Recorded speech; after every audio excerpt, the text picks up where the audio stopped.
Messi চলে গেছে কলকাতা ছেড়ে। মেসির সেই অনুষ্ঠান নিয়ে আর নতুন করে কিছু বলতে চাই না, কারণ আপনারা গ্যালারির যেখান থেকে দেখেছেন আমিও সেখান থেকেই দেখেছি। একমাত্র সামনে বা ভেতরে কি হয়েছে তা বলতে পারবে ম্যানেজমেন্টের লোকজন এবং তদন্তকারী অফিসাররা।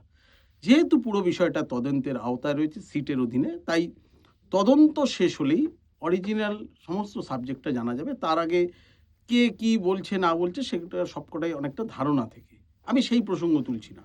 কিন্তু আমি অন্য একটা বিষয় একটু আলোকপাত করতে চাইছি, কারণ সেদিনকে অনুষ্ঠানের পর একজন মহিলা সাংবাদিককে কিছু সমর্থক আক্রমণ করে বসেছিল, আমি সামনেই ছিলাম। রাগটা যেন সাংবাদিকদের উপর। আমার আলোচনার বিষয় সেটা, একটু মন দিয়ে শুনবেন। যে একজন সাংবাদিক কেন মেসির সামনে যাবে? আমি আপনাদের দায়িত্ব নিয়ে বলছি, আমি যদি সেদিনকে মেসির গাড়িতে উঠে পড়ার সুযোগ পেতাম, চুরি করে ডাকাতি করে যেভাবে হোক, আমি 100% সেটা করতাম। একজন সাংবাদিক সে সমস্ত জীবন দিয়ে চেষ্টা করে ঘটনার কাছে যেতে, একদম। যখন যুদ্ধের বাজারে কোনো যুদ্ধ কভার করতে একজন সাংবাদিক যায়, তখন আপনি ঘরে ড্রয়িং রুমে বসে ঠান্ডা ঘরে বসে তো একবারও বলেন ইস সাংবাদিকটা কেন যাচ্ছে, কখনো তো বলেন না। যখন রাইটার্স অভিমুখে যখন এই বিভিন্ন বিক্ষোভ হয়, সাংবাদিকদের গায়েও ডান্ডা পড়ে, তখন তো আপনি একবার বলেন এই সাংবাদিকরা কেন ওর মধ্যে যাচ্ছে। কারণ আপনি তখন টাটকা খবর চান যে সামনে থেকে সাংবাদিকরা দেবে। যখন ভূমিকম্প হয় আপনি ঘরে লুকোন, একটা সাংবাদিক বেরিয়ে গিয়ে কপি লিখতে যায়। যখন আয়লা হয়, যখন আমফান হয়, ঝড়ের মধ্যে দাঁড়িয়ে যখন সাংবাদিকরা লেখে বা টিভি চ্যানেলে খবর দেখায়, কারণ টাটকা ওখান থেকে দেবে বলে, তখন তো আপনি বলেন এই সাংবাদিকরা কেন যায়। তাহলে মেসি যখন একটা সাবজেক্ট এত বড়, একটা সাংবাদিক ডেফিনেটলি যাওয়ার চেষ্টা করবে। সমস্যাটা সাংবাদিকের নয়, যে কার্ডটা তাকে দিয়েছে সমস্যাটা তার। ধরুন আমি যদি মেসির গাড়িতে সেদিন উঠে পড়ার সুযোগ পেতাম, একটা কোয়েশ্চেন করতে বা ইন্টারভিউ করতে, আমি উঠতাম না। আমাকে যে সিকিউরিটি গার্ড ঢোকার সুযোগ করে দেবে, কেসটা সে খাবে, আমি খাবো না, কারণ আমি তো করবই। আমাদের প্রতিদিনের সুমন চট্টোপাধ্যায় বলে একজন ফটোগ্রাফার ছিলেন, উনি একবার ওয়ার্ল্ড কাপে মারাদোনার গোল দেখে থাকতে না পারে ক্যামেরা নিয়ে মাঠে ঢুকে গেছিল মারাদোনার সামনে দিয়ে ছবিটা তুলবে বলে। তার কার্ডটা কেড়ে নিয়েছিল ফিফা। সে কিন্তু সেটা ভাবেনি, সে চেয়েছিল তার পাঠকদের সেরা ছবিটা দেবে। আমি যদি মেসির সামনেই না যেতে পারি, আপনি সেরা খবরটা পরের দিন পাবেন কি করে? আমার তো কাজই সেটা। আমি যদি গ্যালারি থেকে দেখে যদি এক্সপার্ট কমেন্টস করি, আর আপনিও যদি ওই গ্যালারি থেকেই দেখেন, তাহলে আপনার সঙ্গে আমার পার্থক্য কী হলো? আমি সেদিন কি ইনসাইড ফেন্সিং কার্ড পাইনি, যার ফলে আমি বলতে পারবো না। কিন্তু যে কার্ড পেয়ে ভেতরে ঢুকেছে, তার মধ্যে আমি কোনো অন্যায় দেখি না। সে তো ম্যানেজ করতে পেরেছে যে আমি ইনসাইড ফেন্সিং কার্ডটা কীভাবে পাবো। আমাদের মনে আছে আমরা যখন ইস্টবেঙ্গল ম্যাচ কাভার করতাম, মাঠের মধ্যে তো প্লেয়ার ছাড়া কিছু ডিগনিটারি ছাড়া ঢোকার অ্যালাউ ছিল না। আমরা কোনো টিম জিতলে ওই সেরা গোলদাতা বা ম্যান অফ দ্য ম্যাচকে ধরার জন্যে বিভিন্ন অলি গলি বেয়ে আমরা সল্টলেক স্টেডিয়ামের মাঠে ঢুকে যেতাম। পুলিশ ধরতো, লড়াই হতো, বাকবিতণ্ডা হতো, কাট কেড়ে নিত। এটাই তো সাংবাদিকের জীবন। আমি তো যাবোই ঝুঁকি নিতে। আমি যদি যুদ্ধের বাজারে যেতে পারি, আমি যদি ডান্ডার খাওয়ার মধ্যে যেতে পারি, আমি যদি আয়লার মধ্যে যেতে পারি, তাহলে আমি মেসির ক্ষেত্রে আমি সেরাটা দেবো না কেন? দায়িত্বটা তার। যারা এই দায়িত্বে ছিল যে সাংবাদিককেও ঢুকতে দেওয়া এখানে হবে না, সে ভালোভাবে সামলালেই পারতো। দোষটা সাংবাদিকে না, সাংবাদিক ট্রাই করবেই।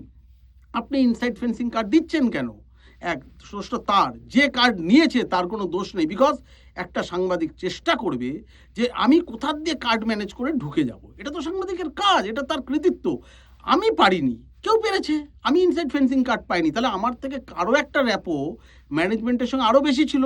তো আমি তো ভাবছি যে পরের বার যদি রোনাল্ডো আসে, আমি সেই ম্যানেজমেন্টের সঙ্গে কি করে আরও র্যাপো বাড়াবো, যে আমি রোনাল্ডোর সঙ্গে ছবি তুলতে পারি, আমি ইনসাইড ফেন্সিং নিয়ে ঢুকতে পারি। সেখানে আমার ব্যর্থতা হিসেবে, একজন সাংবাদিক হিসেবে আমি আমার ব্যর্থতা হিসেবে দেখছি। আপনারা যেভাবে দেখুন না কেন, সাংবাদিকের কাজই ঢুকে যাওয়া, যে ঢুকেছে বেশ করেছে। এইবার কোয়েস হচ্ছে, এবার আপনি কাজের জায়গায় গিয়ে যদি সেলফি তোলেন, কাজের জায়গায় গিয়ে যদি নিজের কাজ বলে মেসিরই মানে মেসির সঙ্গে আপনার ছবি তুলতে শুরু করেন, তাহলে সমস্যা। এখানে একটা ছোট্ট গল্প বলে আমি ঘটনাটা শেষ করি। আমরা লাস্ট ইয়ার কাতার ওয়ার্ল্ড কাপ কভার করতে গিয়েছিলাম। আমাদের ওয়ার্ল্ড কাপে কি হয়, যেখানটা মিক্স জোন থাকে সেখানে সাংবাদিকদের বা প্রেস কনফারেন্সে মোবাইল বের করা যায় না। ওই একটা মিক্স জোনের জায়গা যেখানে কোনো সিকিউরিটি থাকে না, প্লেয়ার থাকে, আমরা সাংবাদিকরা থাকি। সো রোনাল্ডো, মেসি, আপনি যেমনি আমার পাশে এসে দাঁড়ান, মিক্স জোনে আমার পাশে এসে ঠিক একইভাবে ক্রিশ্চিয়ানো রোনাল্ডো বা মেসি দাঁড়ায়। কোন ম্যাচটা আমি ঠিক মনে করতে পারছি না এই মুহূর্তে। রোনাল্ডো এসেছে আমাদের সামনে, একজন সাংবাদিক আর মানে লোভ সামলাতে না পেরে সে প্রথম ওয়ার্ল্ড কাপ কভার করতে গেছে, তার হাতের সামনে দাঁড়িয়ে আছে ক্রিশ্চিয়ানো রোনাল্ডো।